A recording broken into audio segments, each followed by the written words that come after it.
Welcome to The Rainbow Connection. This podcast was designed for mothers who are finding their way through life after loss. Whether you're grieving, trying to conceive again, newly pregnant, or holding hope in your heart for what's to come, this space is for you. Each week you'll hear real and tender stories of love, heartbreak, healing, and the babies who continue to shape us. I'm your host, Kristen Mundy, a mother, doula, and a woman who's walked this path too. May these conversations remind you that you are not alone, that your baby is never forgotten, and that hope and grief can live here together.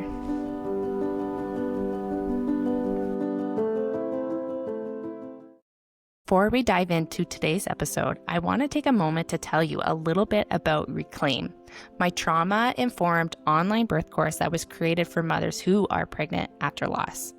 This course was designed with your unique needs in mind. The fears, the triggers, the desire to feel safe, seen, and supported as you prepare to birth again. Reclaim is inclusive and honors all the ways of bringing your baby into the world. Whether you're planning a cesarean, a home birth, a hospital birth, or something in between, you deserve to feel safe in your body and to fully understand all your options every step of the way.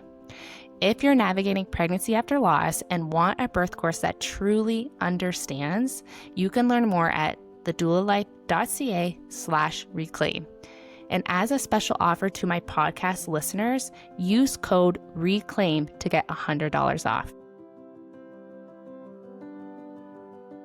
Today's guest is someone incredibly special to me, not just because of her story, but also because of the incredible human that she is.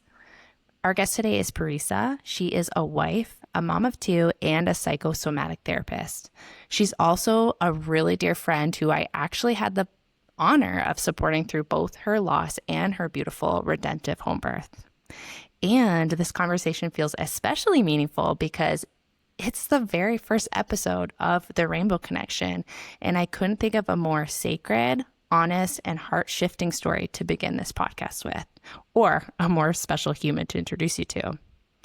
From the heartbreak of a miscarriage to the quiet, complicated journey of carrying her rainbow baby just a few weeks later, Parisa shares what it means to grieve, to love, and to become a mother all over again.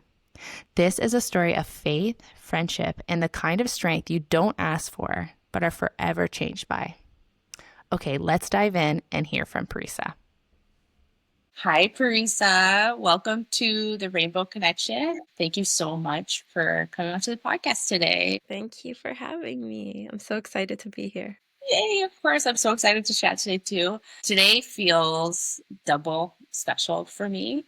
One, because this is the first episode I'm ever recording for this podcast. But two, Parisa is a really dear friend of mine.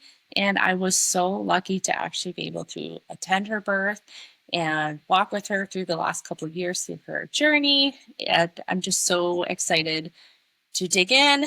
Parisa has two stories to share with us today, both an angel and a rainbow baby story.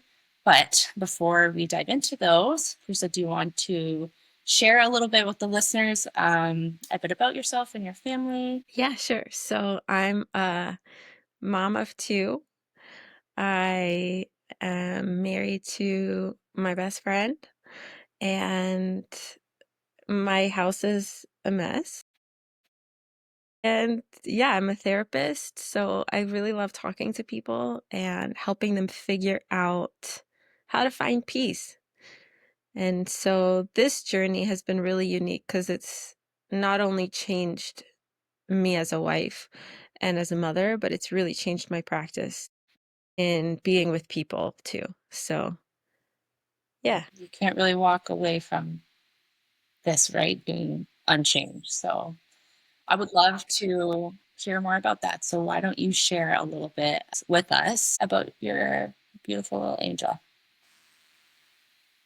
Just to kind of rewind before that about the whole process of becoming a mother, I think, and being a mom and the vulnerability of being a mom, I think really just changes the experience of loss completely. When I was really young, I had like some health struggles. I had some endocrine issues, some blood issues, and gastro stuff. And I was told at a pretty decently young age that I would never have children. So going through my early 20s, it was just something I constantly told myself that like I'm not going to have kids just to come to peace with that and to come to terms with that. When I met my husband, as we were dating, anyone I dated seriously, I told them that just so that they knew. He was cool. He didn't believe it. He was cool though. He was like, "Yeah, I feel like you would," but like, I'm like, "Okay, whatever." And then so getting pregnant with my firstborn, my son, was very surprising and shocking, but great, because I was like, oh, I never thought I could do this. And lightning won't strike twice. So this is going to be like my shot at having a family. And it was really hard going from thinking for so many years that you're not having kids to suddenly being pregnant. And we had Noah, and becoming a mom was the best thing that ever happened to me, bar none. Like it was just the best.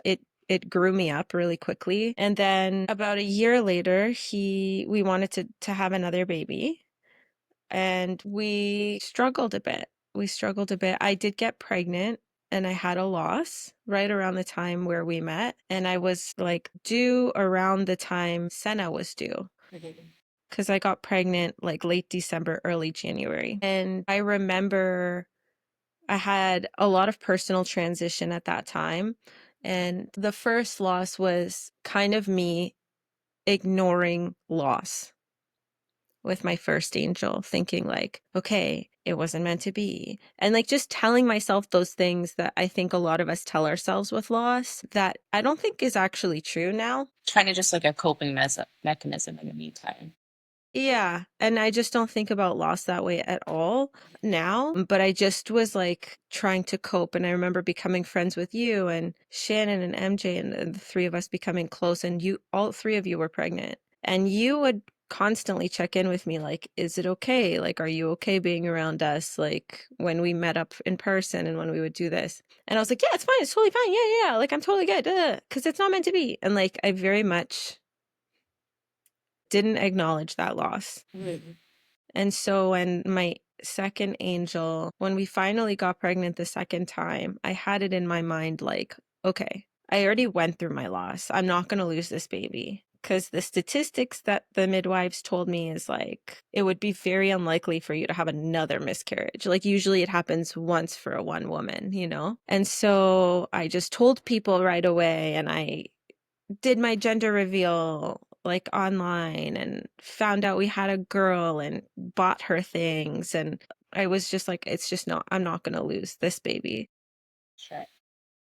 And then had so many signs that she was coming. And then I did lose her. And that was kind of the beginning of the biggest change in who I was. You know, as women, I think, well, as people, we all have these like life moments that really change who we are. I think losing my second angel changed me more than anything changed me. I feel that. Tell me more about that change. In what aspects of your life do you feel like, losing your baby girl touched? What were some of the challenges that came up after that? Oh, during that?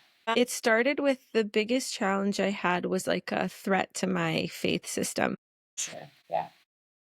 Everything I thought I believed, signs like manifesting, all of that was very threatened and became untrue with her death.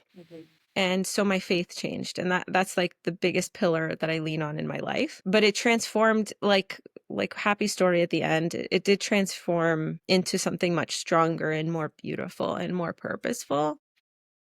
But my faith did change in that I thought like, oh, well, I was praying on having a baby by Christmas, and her due date was November, and I would have had my little girl for Christmas, and that changed. And certain dreams that Theo and I had, my husband and I had, changed by losing her. Having our kids a certain age gap apart, being finished with our family, like having a boy and a girl, and just like being done. And just a lot of things changed. And my relationship with my husband changed a lot. He had to be there for me in a way that I honestly didn't think he could. Like, I made him very small when I first lost her, because I was like, nobody's going to understand this. Like, nobody in my family knew how to talk to me about it. So many people in my family didn't talk to me about it and just disappeared, because death is touchy. Avoidance is And sometimes easier for other people. avoidance is easier. And And the people in my family who were talking to me were kind of just like telling me those things that I used to think about loss that were just no longer true. I think what was different from my first angel and my second angel was that my first angel, I didn't even make it to my first ultrasound before I lost that baby. Whereas with Lily, like I had not only done my first ultrasound, like we had the heartbeat, we had like there was just like it was further along. I really didn't think my husband would be able to hold me through that, but he not only like held me through that, but he really went above and beyond. Like he became the primary caregiver for our son because like I couldn't do anything. He didn't take his eyes off of me. Like he made sure I was really well fed and well nurtured emotionally. So it was a very it really strengthened our marriage. And I think I have a lot of compassion for a lot of couples because I think it could really hurt a marriage. I think it could really hurt a marriage, but he really compartmentalized what he was going through and dealt with it with his friends and with his community that he had as support, very separate from me, so that when he was with me, he could fully tend and take care of me. And I remember that, like, his mom came to visit us, and he thought I was in my room, but I was actually in the hall and I could hear him. And, like, he fully broke down in tears with his mom. And I just looked over the banister and I saw her holding him. I had never seen him so tender and so vulnerable. And I knew as soon as he heard me open the door, he was just like good again. And I was like, this is how much this man loves me, is that he's really putting it all on the side for me and tending to himself when he has those pockets of time when I'm sleeping or when I'm with my son. So it really strengthened our marriage because we had a deeper love for one another. We had a deeper reverence for human life. I always said, I'm like, I feel like I took Noah for granted because it was so seemingly easy to have Noah. I had a very relatively easy pregnancy physically. I had a home birth, uncomplicated. He was a little early, so he had some time in NICU, but like objectively, it was a very easy experience having my son. When it came to trying to conceive my daughter, my angels, like it took a long time. I had 2 losses. I stopped trusting my body. It was not the same. Whereas when I was pregnant with my first, I was like, nothing's wrong. I'm pregnant. Like, let's have a baby shower. Like it was just so different. Just kind of blissfully, like unaware of what the potentials could have been. And then once you learn that, it just changes the game, right? Completely. Complete blissful ignorance. And then it just made me a better mom. It just made me more patient. It made me softer. It made me connect with him more. Like me and Noah have gotten so much closer since my miscarriage, which like sounds weird, but like Yeah, well, sometimes I feel like loss really puts an emphasis on those that, really love you and can show up for you. And I feel a lot of the time too, in the process of losing our babies, like our partners, their grief and what they go through often goes unnoticed, or, the focus isn't really on them. That beautiful moment that you saw of your husband with his mom, like that just goes to show that there really is a whole other world of grief that, that they're experiencing, that they do sometimes have to put aside for us, to show up and be that strong pillar. I think that's really beautiful. Just like you said, sometimes loss it will, no matter what, really affect your relationship, but whether it affects it positively or negatively it all dependent on the couple. I'm just so happy that you guys were able to find that connection with each other and you were able to feel that support. It's so important. yeah, I know. I'm so Um, lucky. It was really nice. yeah, beautiful. So, Parisa, if you're comfortable sharing, I think listeners would take a lot away from how you went about finding out that you had lost your baby, or the whole process that came after that, and what you and Theo went through in those immediate hours, days, weeks after you found out. Yeah, so when we found out about losing our daughter, I had had a missed miscarriage, which I didn't even know what a missed miscarriage was prior to having one, because I always thought like my prior miscarriage, I just started bleeding and I knew something was wrong. My body just released the baby. But this one was a missed miscarriage. I had no signs. I was losing my nausea and I was like, well, I'm 13 weeks, so it makes sense that I'm losing my nausea. I didn't think anything was necessarily wrong. So I went in for my like 12-week ultrasound. I went in, and a little caveat is like when I did my master's, I really specialized in pregnant women for my thesis, ironically. So I spent a lot of time with pregnant women doing ultrasounds and with ultrasound technicians at one specific birth center in the city. So I knew how to read an ultrasound like very generally, not like specifically, like here's what a kidney looks like, but I could generally see an ultrasound and be able to observe heart rate and the basics. When I went in, the ultrasound technician was like in a grumpy mood, and she was just like one of those grumpy geese. And so I was like, this is going to be annoying because I'm so excited to see my baby. And like, and I asked if Theo could come in, and she said no. So when she started going over my belly, she couldn't see anything. And I was like, that's weird. So she told me that she's going to do a transvaginal ultrasound. And when she did that, I could see the baby. I could not see a heartbeat, and I could not see a lot of contrast, which was an indicator to me that something was very wrong. She wasn't talking to me, and I was like asking her very direct questions, and she was just silent. And she's like, you're going to have to talk to a doctor about this. And then I said, can you get my husband? And she said, there's no point. Just get dressed and leave. She was very rude. She didn't look at me. She didn't make eye contact. I knew something was wrong. I knew in my gut after looking at the ultrasound that I had lost the baby. A very big part of me was not accepting that mentally, even though like I knew what I saw, you know? And so I went and I told my husband, and he said, no, like you know, just because you saw that when you were in school doesn't mean you know. And he was very much in denial too. We called you. We had to wait a while for, I think it was like 2 hours we had to wait for my midwife to call me. Like it was the longest 2 hours ever. And it was so much prayer in that time. And then she finally called me and told me we had lost the baby, but my body hadn't passed her. I was in significant denial. I wanted blood work. I wanted another ultrasound. It didn't make sense. I reached that point in pregnancy where you can't feel the baby flutter, but you can definitely feel the baby.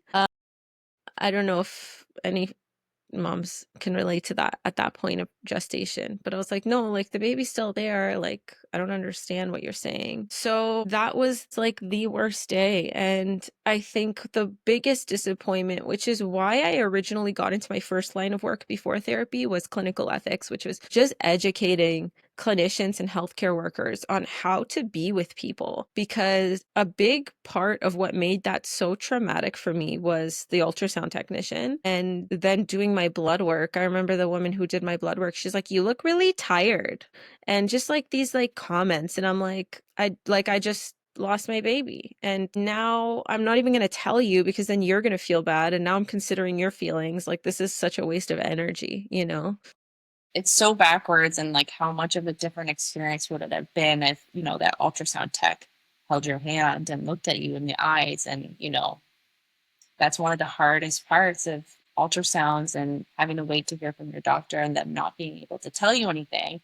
But at the same time, it's very different than not being able to tell you something and them being human, right? And compassionate. It just could totally change. Well, it could totally change a woman's life because that's an experience that she's going to carry with her forever. And I'm just so sorry that she showed up in that way in such a vulnerable moment. Yeah. Yeah, that was quite awful. So the rest of that day was pretty rough. It was pretty rough. And I just remember speaking to you about it and just I was just constantly being reminded of like she's not alive. Like my mind hadn't connected to the truth yet.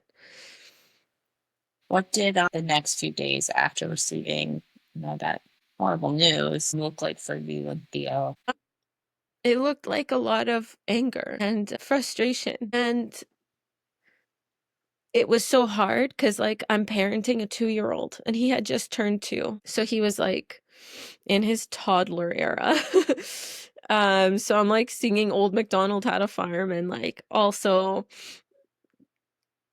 being told that like there's no opportunity for you to have a DNC for another 2 weeks. And I was like, I don't know if I can do this for 2 weeks and have her inside of me or take medication and pass her, but it would be more graphic because of her size, like the things that they were telling me while also being a mom to my son it felt really impossible. That was the hardest week of my life. I just didn't there was no processing of it properly. There was like, I think the best things that were happening to me was just reading messages from you. Like you would just like drop in a note telling me like you loved me and you weren't trying to fix it. It was just knowing that like I had people around me who loved me, and I had my therapist on call and she was just with me on the phone whenever I needed. I truly didn't You can't buy that kind of support. That was like pure love. So that week was really, really hard, but also very, very revealing.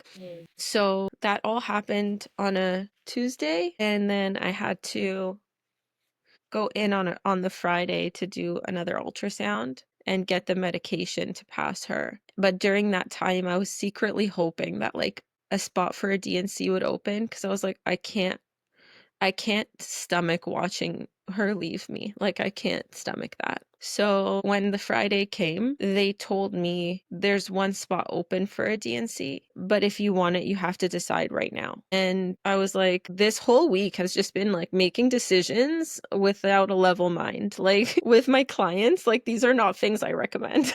Really is like an out of body experience. Yeah. And you should be very regulated to make big choices for your body and for your system.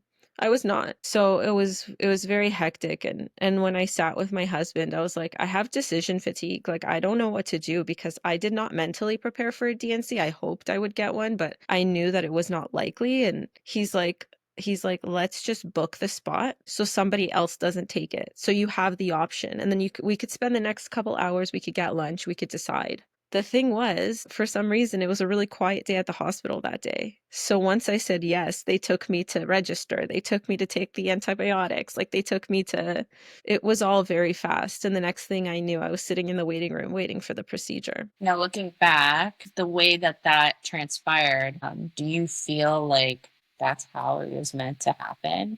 Because sometimes, like when we are given a ton of time and choice, and I mean, sometimes it's really great, like you said, very important if like to stay grounded in those choices. But sometimes, like when we're going through a traumatic event, it can almost feel impossible to be grounded. And sometimes life just kind of happens and those decisions happen. So I'd be curious to hear if you felt like that was divine or if that was no. I would just love to hear your thoughts about that. It was, and I'll tell you like the very uncomfortable reason why it was absolutely necessary. So I don't remember if I told you this when I actually went through it, but for anyone listening, I'm Christian. I'm very, very deep into my faith. And there is a verse where Paul, the Apostle Paul, is thanking God for the thorn that's in his side. So he's like in so much pain and he's suffering and he's thanking God because he's saying like, I know this will create perseverance in me. I know this will bring me closer to you. I know this will create this will just make us better people suffering, because listen, like we're all going to suffer in life, whether you've suffered through losing a child or losing a loved one or just suffering in general. We're all going to experience it. It's a part of the deal of life. We might as well learn something from it, and we might as well allow it to make us better. When I had gone in, so it was my turn, I wasn't allowed to take my phone. They mixed up my name with the woman who had a DNC in front of me because she had the same initials as me. What are the chances PT? Like P is not a common first name letter anyways, but it was just weird. So they had both of our gurneys like right next to each other. She was supposed to go to a different OB. She was taken into my OB's room. And so my OB's like, no, Parisa's my patient. But so then I had to wait like an extra 45 minutes by myself without my phone. My husband just sees on the telescreen outside that I'm in procedure. So he's freaking out because by the time my DNC was actually finished, I had been in there for like almost 2 hours for what was supposed to be a 15-minute procedure, and no one bothered to tell him. So he was like losing his mind, God bless him. And I was just sitting there. And what had happened was the girl who went in ahead of me, I could hear her whole DNC. The reason I wanted a DNC was because I didn't want to go through the experience of like watching her leave my body, listening to it, just being a part of that experience, because I knew they would just put me to sleep and I'd wake up and it would be over. Again, me trying to cope and not be with it, right? Like I did the first time with my first angel. So having her go first and listening to it, and the windows were pretty big at North York General. So like if I just went like this, I could see in, and I did that a few times, which was so stupid of me to do, but I did. And watching the nurse come out with the box that said fetal remains, taking it to pathology, it was very visceral because it was directly what was going to happen to me. And my gurney was right next to an open window, and all I see is like a sunny sky because it was right before Mother's Day. It was spring. And I was like, why, God? Like, why? Like, why do I now need to be a part of this in this way? And I think going through that and experiencing that gave me a deeper reverence for human life and for my son who I have now, like my rainbow, and how much it takes to bring life into the world, which I didn't appreciate at all. So I think it was meant to be. When I went into the room, I was having a panic attack because I was like, you guys screwed up. I was not supposed to see any of that or hear any of that. And they apologized, and the anesthesiologist was so lovely. I loved my OB. She was amazing. She was telling me about her kids. She was asking me questions about Noah and what I loved about him and what I loved about being a mom, and that she's going to help me and I'm going to be a mom again. Like, she was so lovely. And so they waited really patiently for me to be ready, and then they did it. And I woke up and I saw the nurse who I was with, who I registered with, and Theo was there, and I was medicated, so I felt relief for a little while. And I knew it was meant to happen because I had just been constantly taking choices to avoid feeling the pain of loss and trying to sidestep it. And I couldn't anymore. I had to come face to face with it, and I survived it, and it strengthened me. And I just see the ways that I'm strong as a mom now that I wasn't before. And I love that for my kids and for my family. Now, can I ask you a question? Yeah, yeah. What was your favorite thing about your pregnancy with your baby girl? Am I allowed to say the whole thing? Just the minute I found out, I was just elated. I was so happy. We had tried for so long. It felt so perfect. I just felt so finally, and it wasn't a struggle, with my son before. It was physically an easy pregnancy, but mentally I struggled a lot. Mhm. But with our daughter, I didn't mentally struggle at all because I was so happy to have her. Yeah, sounds like you really cherished that pregnancy. I really did. And I've had people ask me, like, do you regret doing a gender reveal? Do you regret doing all of those things? And I'm like, not even a little bit. I did a photo shoot when I was pregnant with her. I love those pictures, like, not even a little bit, because it was such a magical time. I remember ordering like fun pink dresses as my maternity wear for the summer. And it was so much fun. It was so much fun. So the whole thing. I know that's kind of a cop-out answer, but No, it sounds like you really were able to, relish in her time you had together. And I think that's so special. That's something that you'll be able to carry with you forever, those memories, right? So I completely understand. What was the best way someone showed up for you after you lost her? I know you mentioned a few things, and it sounded like, people that just came and loved you and tried not to fix things for you. But what are some of the things that you remember most of feeling really loved? just people getting curious as to how I felt, honestly. I remember, like, I just remember it was so funny because you guys sent Ian to bring me food, and I was sitting on my front porch and I didn't know he was coming. And I just see this shadow of this giant man. And I was like, oh my God, like I was just praying and Jesus is here. And it was Ian. And so it was just like small words here and there from just people who had gone through it and who had understood, just people who literally showed up. I think that was really the most important, who weren't trying to make it better, but really just understood it and were curious about how it impacted me and how they could be there for me. And how they could be there for my husband too and my child. Yes, important. Yeah. Not the only one that went through this as well, right? Nope. Exactly. Now, I'd love to hear, what does honoring your baby look like and how does it show up in your life today? It's really hard. It's like that's still hard for me. And I think maybe you'll get a better answer from a more seasoned mom from your future guests. But you know what? I think it's really important to also say that sometimes, like, honoring our baby or how their baby shows up in our life today, I think you've already touched on it. Sometimes it's not even an act or a conscious thing, but this baby, your beautiful baby girl, sounds like she changed you. And maybe that is how she is showing up in your life every day. Maybe that is how you are honoring her, just her showing up in your life and allowing that change.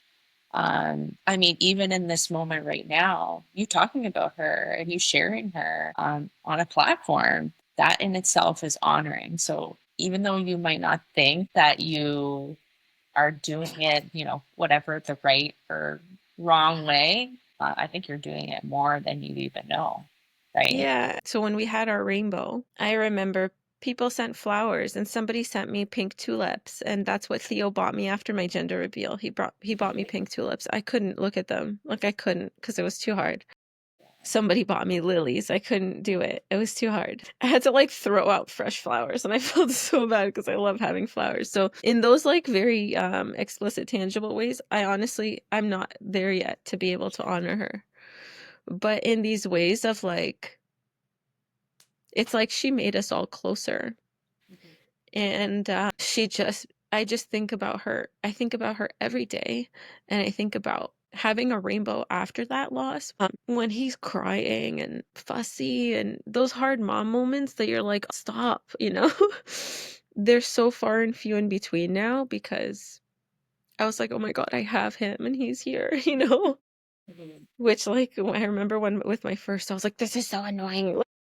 Yeah, it's definitely like a distraction slash perspective, right? Yeah, like it's still hard. It's still a gassy baby at 4 in the morning, but like she gave me an idea of my purpose in life, and my purpose is really to be a mother first and foremost. I'm never going to give anything 100% like I give to motherhood. While we take a quick break, I wanted to introduce you to The Haven, my signature 12-week support program for mothers who are pregnant again after miscarriage, stillbirth, or infant loss.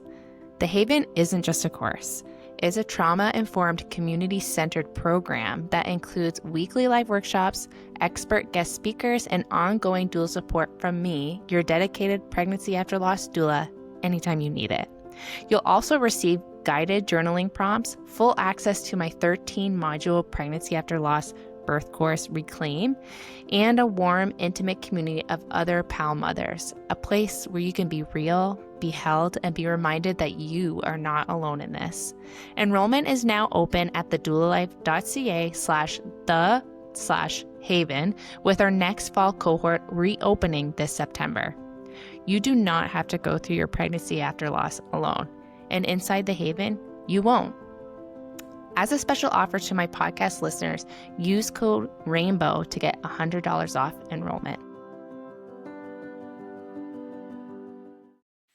So, Prisa, why don't you talk to me about, how did you know that you felt ready to want to get pregnant again? What did that look like for you? What did it look like when you even found out you were pregnant with your little rainbow? I live my life very much on instinct, intuition, and spiritual guidance. So as soon as I lost her, I knew very clearly, I was like, we're gonna have another baby very soon. Like, I just knew it in my body. I felt it. I didn't think as soon, like when I intellectualized it, I thought, yeah, like within the year. Like I didn't think like within the month. Like I didn't anticipate that. But to be honest, like being with my husband wasn't trying to conceive. It was, I needed to be with him intimately for comfort. Like it was comforting to me to be with him intimately.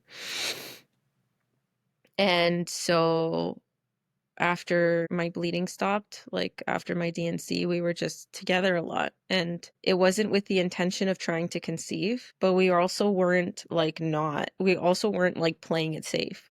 Sure. And I knew, like, yeah, there's always a risk. I know there's a chance, and I would be fine if that happened without really understanding that it could happen. Because I was like, it's so unlikely. My doctors were telling me, like, they put me on a medication. They're like, it's so unlikely. Don't worry about it. So when I found out I was pregnant, I kind of found out in a weird way because I still felt the pregnancy symptoms. They never went away after Lily. Like, they just didn't stop completely. And I went to my doctor and I'm like, I think they left like a part of her in there. Like, I don't know if that sounds gross or hard to digest, but I'm like, they need to go back and fix something because I'm still having these symptoms. She took my beta HCG and then she told me to go back 2 days later and she said, your beta HCG is increasing and it should be decreasing. It should actually be at 0 because it was like 2 or 3 weeks out. And I still didn't get it. Like, so I remember telling you, I'm like, I don't know if I'm pregnant or they just like left something of hers behind. And they did an ultrasound and they're like, yeah, there's a gestational sac. And I'm like, Kristen, like, did they leave her gestational sac inside of me? And you're like, just like mentally prepare that you might be pregnant again. And I'm like, what? So finding out was really hard, and I wish it wasn't. I wish so much that it wasn't, because finding out about our angel was so joyous and exciting and fun, whereas finding out about my rainbow was just absolute terror. Like it was terrifying, and it pretty much was pretty scary the whole time. Yeah. Why don't you talk to me a little bit about how that pregnancy went? Obviously, very different than with your firstborn Noah. Obviously, very different than with your baby girl that you just very recently lost before you found out you were pregnant again. I mean, your symptoms didn't even go away. So, this was one really long haul for you. So, why don't you tell me a little bit about how that pregnancy looked for you and how you coped with, entirely different experience this time? Yeah, my husband makes this joke that I like, which is not really a joke. I guess it's kind of true. I was pregnant for a year Okay. because I found out about my angel in February of 2024, and I had my rainbow in February of 2025. Mhm.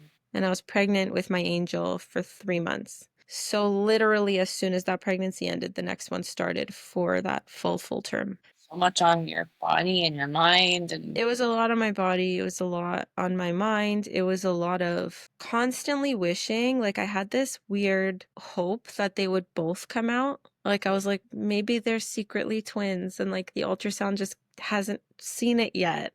I'm like, at 30 weeks ultrasound, I'm like, are you sure there's not a second baby in there? Just these thoughts that I think is common for lost moms. I don't know if it is, but I think it is. it's totally common. I feel like a lot of us go through, this like phase of bargaining or wishing or hoping and just like it honestly sometimes feels like you're a little bit insane because logically that is impossible, but there is that small possibility that you really hold on to hope for, right? I think it's just like a way for us to, again, to cope. And sometimes like our body, because like you said, your pregnancies were so close together, our body even still needs some time to process, right? Yeah, so it was tough. It was tough in that way. I didn't allow myself to connect with my rainbow. I just didn't. Every time I tried to, I stopped myself. I didn't want to get attached because I felt like in just 13 weeks, like very short time with my daughter, I connected with her and I was having such intense dreams and I felt really connected to her, which made losing her much harder. And so I just refused to do that with my rainbow and really just focused on my son. I just really focused on him. I really focused on nurturing my health mentally and physically and giving myself everything I needed.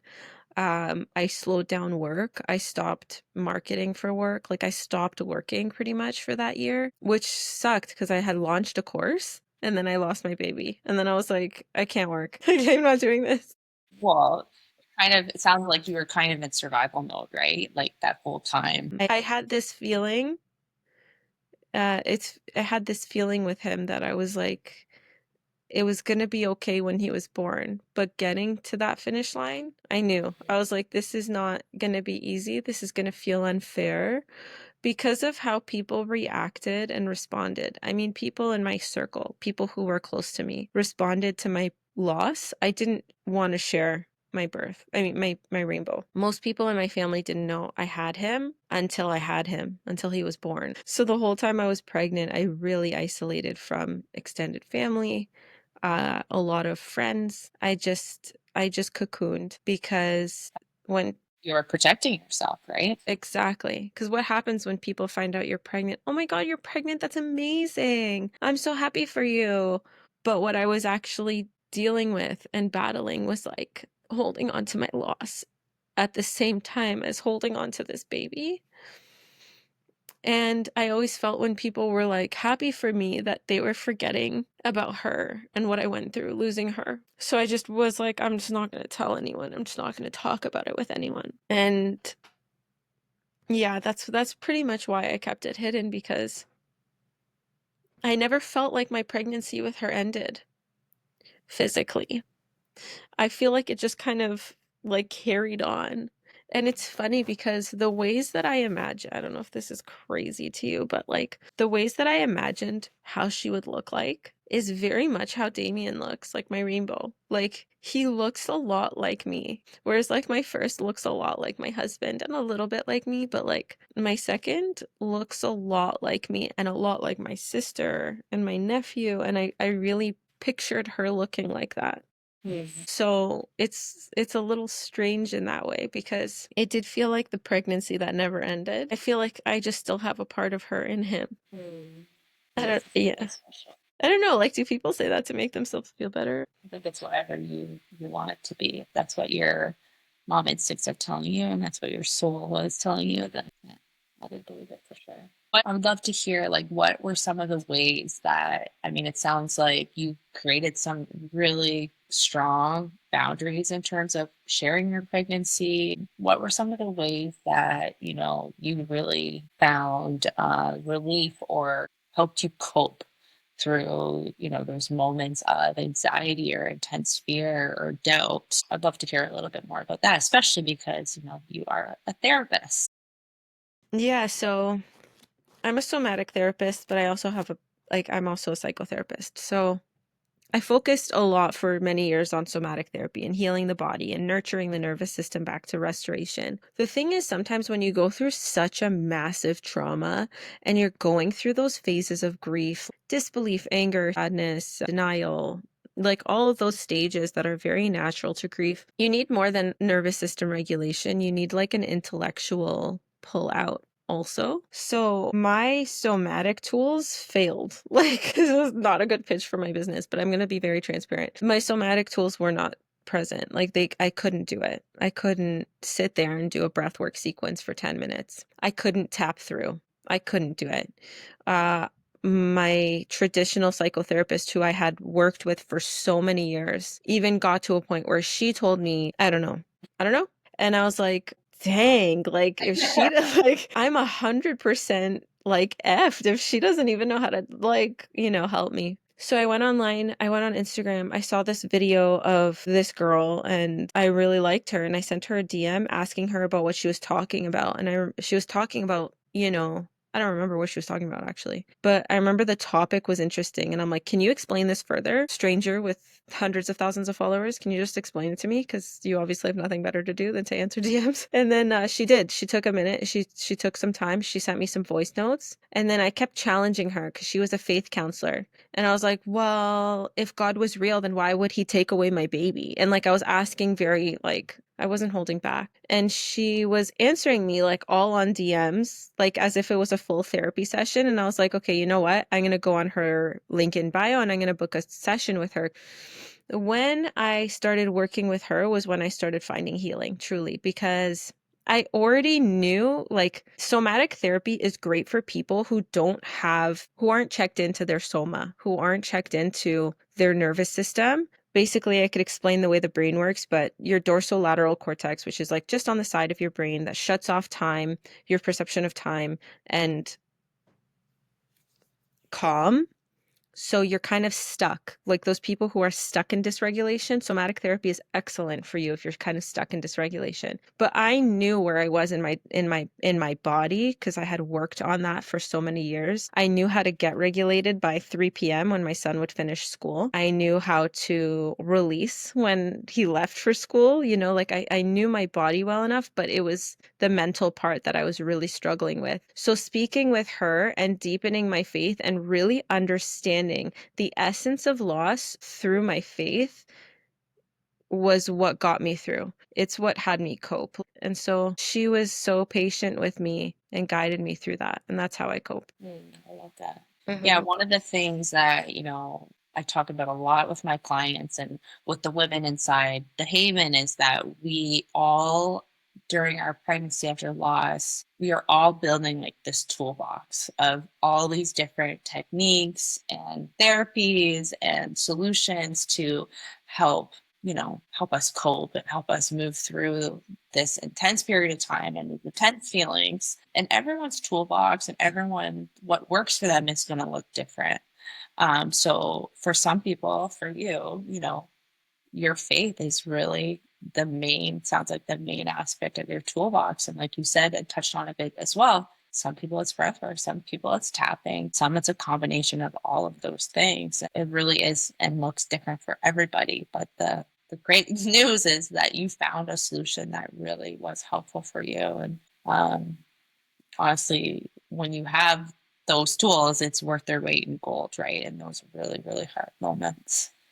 I would really love to hear about how you prepped for your birth because I think one of the things that when we are pregnant after loss, it's all about getting to the end zone, right? It's all about making it to meeting our baby. But a lot of the time we forget that, oh crap, like I actually made it and I was doubtful that I was going to make it here. But now I actually have to birth this baby. Yeah, I think coming out of 2 losses, I was not gonna prepare. Like, I remember even talking to you, like, I waited till the 11th hour before I Kristen would text me and be like, "Maybe you should, like, buy a dresser, or, like, some diapers today because it's your due date." I was also told by my practitioners to prepare for an early birth because I had my son at 36 weeks. So they're like, there was no reason for me to have had him so early. I didn't have any infection or anything. Like, so they just thought I was someone who just gestates early. And so they were like, if we were you, we would just have everything ready for 36 weeks. Yeah, not a bad plan to have regardless, because, you can have a baby anytime from 37 weeks on, right? 37 weeks is full term. Yeah. So I just was like, no. I was like, that's okay. I'll just figure it out when I'm in labor because that's smart. Yeah, so but I did. So I packed the bag and I ordered a crib and a dresser and that all came. I mean, sometimes when our babies are born, the nursery is kind of obsolete because the baby just ends up sleeping next to you anyways. Yeah. That wasn't necessarily a high priority. There is some like real reasons why we do nest, but not doing the nursery is actually one huge thing that we avoid in a pregnancy after loss, because that means like this baby is coming. And so this is not uncommon in any sense of the mean. So you're good. Okay. All right. Okay. So finding out I was pregnant with my rainbow, I immediately kind of rehired Kristen. I never actually like stopped working with you because like my loss just happened. So I feel like you were just my doula for the whole year. But after having Kristen was essential, especially because you were so equipped with tools on how to deal with loss. You also made everything normal for me. So all the thoughts that I was having and all the like doubts and the anger and the feelings around like, people in my life who are still pregnant with their baby who got pregnant with me with my angel, and like you made all of that very normal, the feelings I had around it. I think that was a very massive difference. I feel like if you're pregnant, you need a doula. I didn't have one with my son, and because I didn't know what doulas were, and that was a big regret. But having a doula after loss, it's to me it's a no-brainer and it's a non-negotiable. So I I had think I think you bring up a good point too, because even how you weren't able to connect with your therapist really after loss, I think like one of the things that is like such a gift of us like working together is that we both have kind of traveled that journey. And it's just like an understanding that, like we've talked about so many times already, that maybe a regular therapist would get. It really is like they always say, like a club, like the worst club with the best members. And it's just because it's just something that unless you've gone through it, um, you're just never going to understand, right? you're never going to understand unless you've yeah, exactly, unless you've gone through it. And I remember I posted about it, and so many people reached out, and I was like, you people all have had loss? It's I look at incredible. your highlight reel and it doesn't you know what I mean? Like it was very shocking how many people reached out to me. It was beautiful how many people reached out to me, but it was also very sad and shocking. But that it's a no-brainer. If you ever are pregnant after loss, please get a doula who has experience in that field. Like no-brainer. How did you? I know we avoided the birth, planning the birth until, like you said, the final hour. Was there anything, maybe talk to me just a little bit about that, how you were feeling heading into your birth and how your birth unfolded? I had the same midwives that I had with my angel baby, with my loss, and they were really, really sensitive and compassionate with me through my second with my rainbow baby. And they really left everything in my hands. They gave me all my options in a very unbiased way, which was very nice because I don't see a lot of healthcare practitioners do that. I feel a lot of healthcare practitioners push you in one way or another, but my midwives were very good at giving me my options in a very like clean, objective presentation. How I prepared was they asked me, do you want a home birth? Do you want a hospital birth? Like, what's the vibe? I said, I'll let you know when I go into labor. And they were very okay with that. I had created a document with you like very late into the game. It was like I was like, okay, so I prepared a document if I needed a C-section, if I needed this, and If you wanted to birth at home or if you if birth I at wanted, yeah, and this is also another bonus for having a doula. Was like you really pushed me because I don't think I would have done it. I really needed to be encouraged, and really gently you did it, which was very nice. So I had then made a birth plan to support myself through whatever I knew I needed intuitively. So even with my first, just going through a home birth, so my firstborn was also birthed at home. I knew that it was a very intuitive process and I couldn't make a decision beforehand for what I would feel in that moment because it would just be so different. So I made like a 6-page document basically being like, if I choose this, then do this. If I choose this, then do this. If I choose this, then do this. Just having all my bases covered for whatever I chose in that moment. If I were to give any advice, it would just be to really muster up the faith and bite the bullet and do it sooner. Because once I had those printed out and in my luggage, my hospital bag, I felt a lot more ease. I felt like I was like, oh, I didn't even know I needed that, but I did. I had really mentally primed for a hospital birth, but had accepted the possibility of a home birth. I had my hospital bag packed, I had everything labeled, ready to go. When it came time for me to give birth, that night I put my son to sleep at like 8:30. I came downstairs to have my late night snack that I always have and started watching TV. And about 10 minutes into my snack, I was like, I'm having contractions. I had had Braxton Hicks for like 3 weeks prior. And my husband's like, oh, maybe it's Braxton Hicks. And I'm like, no, like he's coming right now. Like he's coming tonight. This is labor. I remember it feels different from Braxton Hicks. I felt the contractions, but they were like 7 minutes apart. And so I was like, I have so much time. With Noah, when I was 7 minutes apart, I had hours before I had to do anything. So I go upstairs. I'm like, should I wash my hair and do my hair? Like maybe I'll do my makeup. I was very relaxed. Surprisingly, I was very, very relaxed. I had also, for any of like my spiritual girlies listening, I had also spoken to my counselor that day and told her I was really nervous about birth. And I think that's why I didn't have him earlier, because I was like, I didn't move. Like I was just very like, no, I can't do this. I had this idea that birthing him would completely get rid of my daughter. Like it would wipe her out of my life.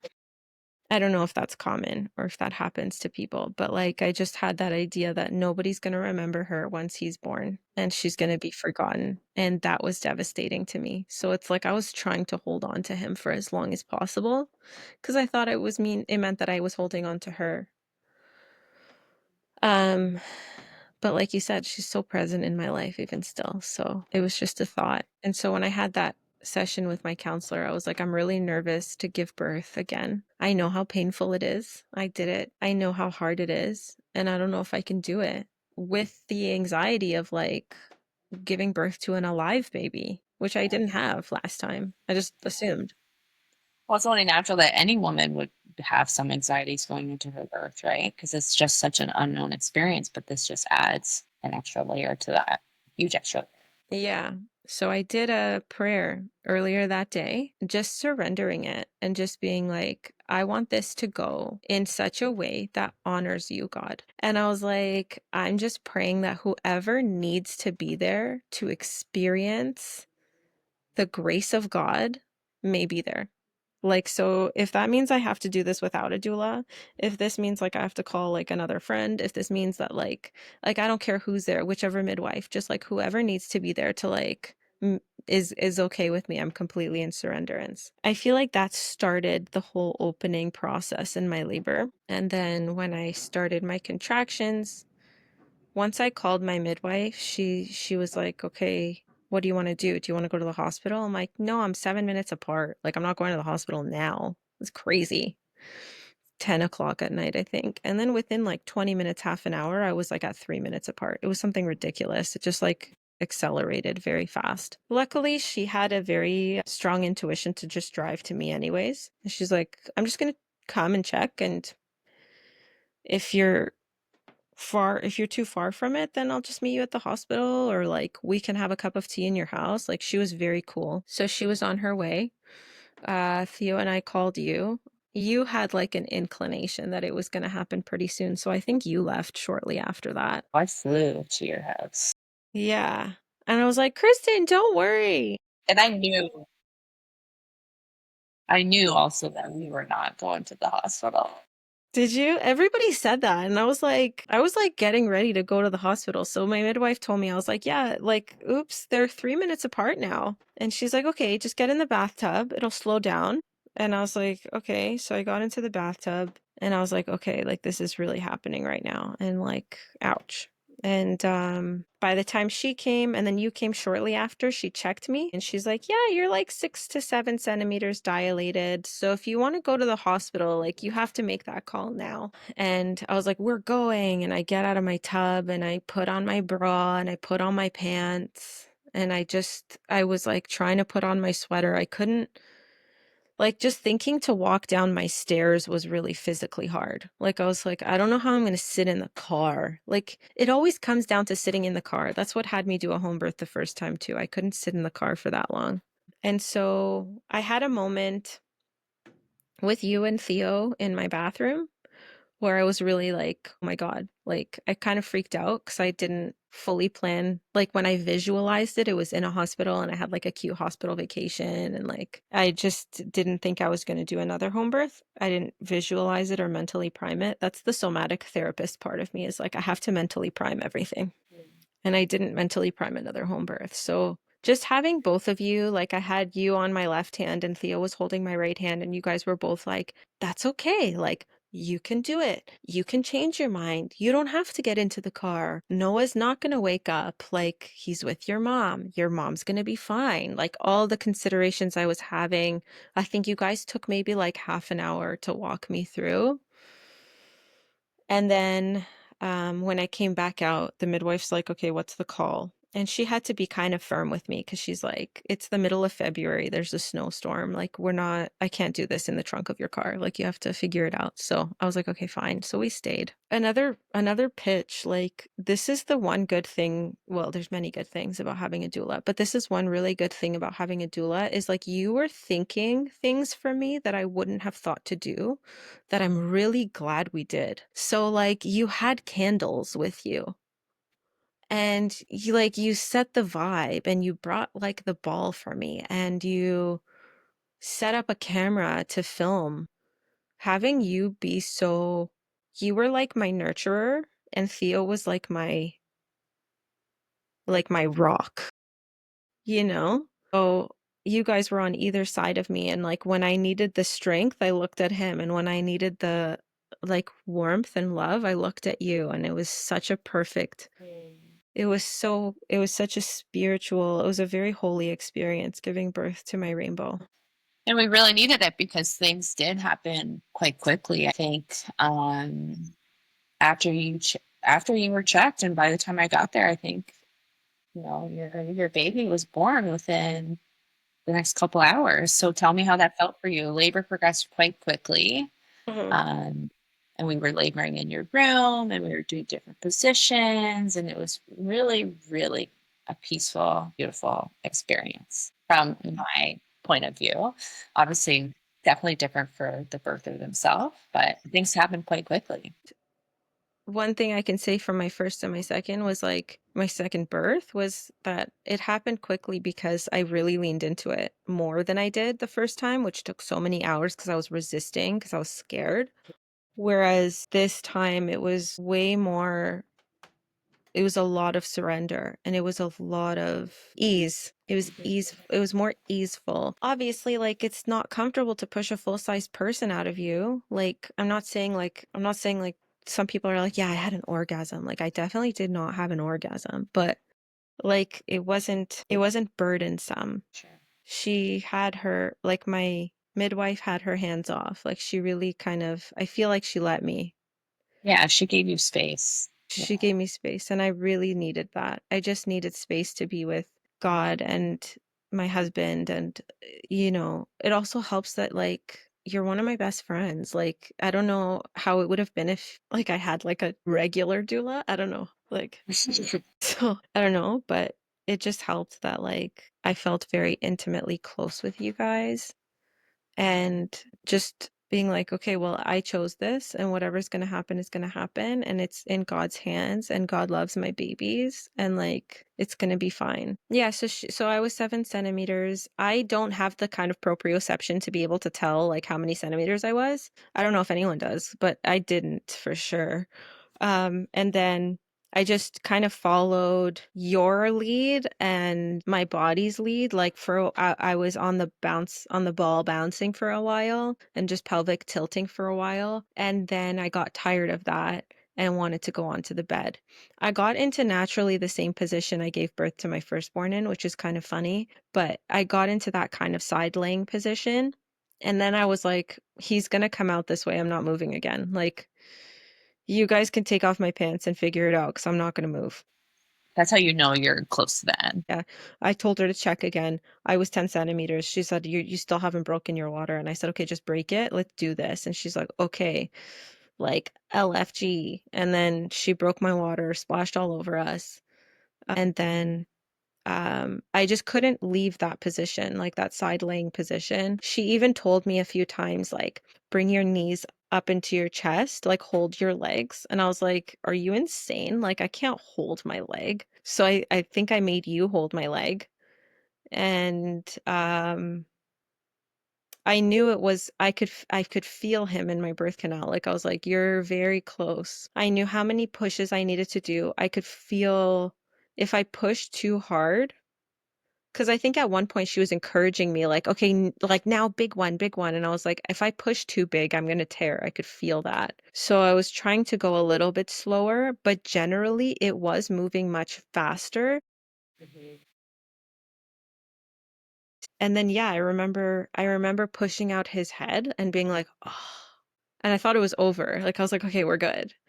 And you guys were like, no, his shoulders. So that last kind of push, just feeling his head come out and hearing his squawks, because he squawked right away, was probably one of the most euphoric feelings of my life. Like, just hearing his voice. And I was like, okay, we're good. Like, and then it was easy after that. Like, I felt really okay pushing the rest of him out.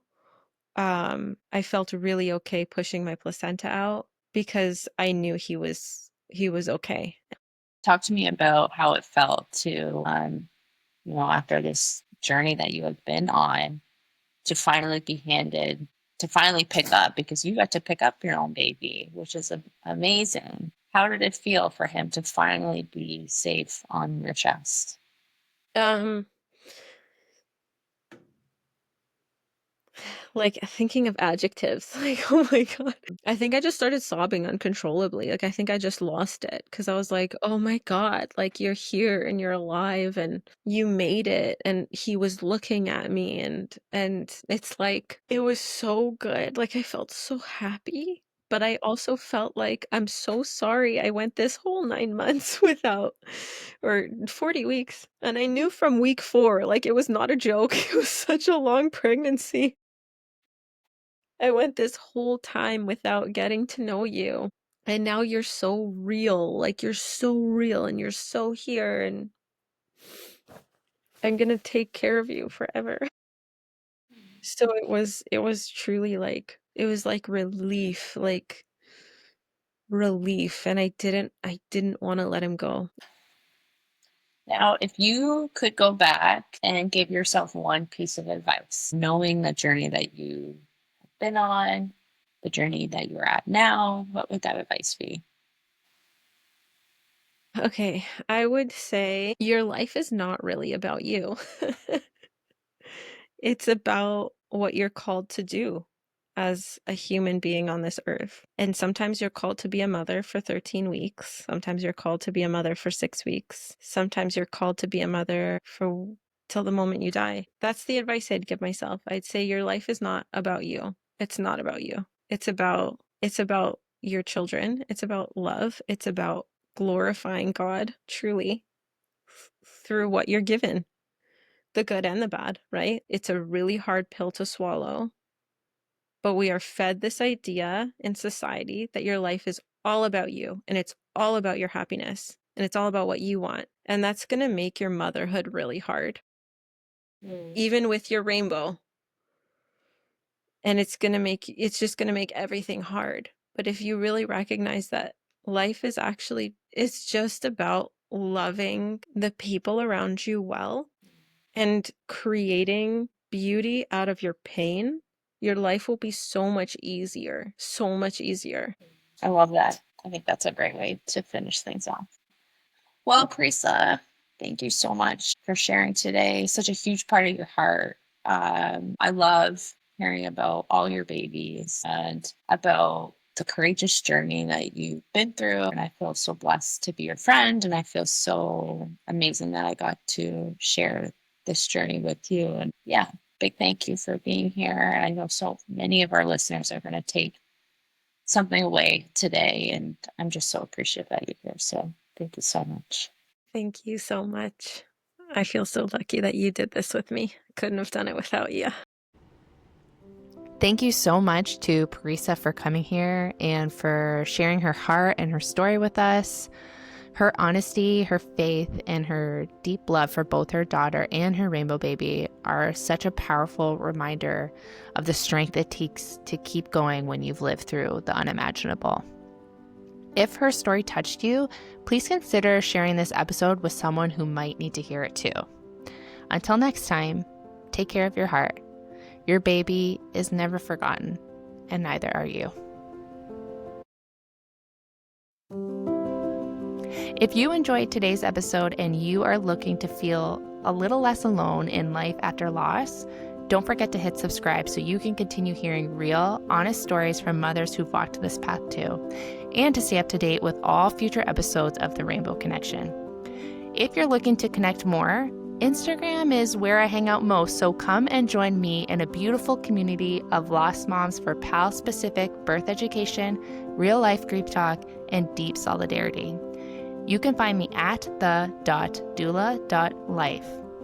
And don't forget to check out today's show notes for any resources mentioned in this episode, or head to thedoulalife.ca/podcast for more. And remember, you are never alone. I'll see you in the next episode.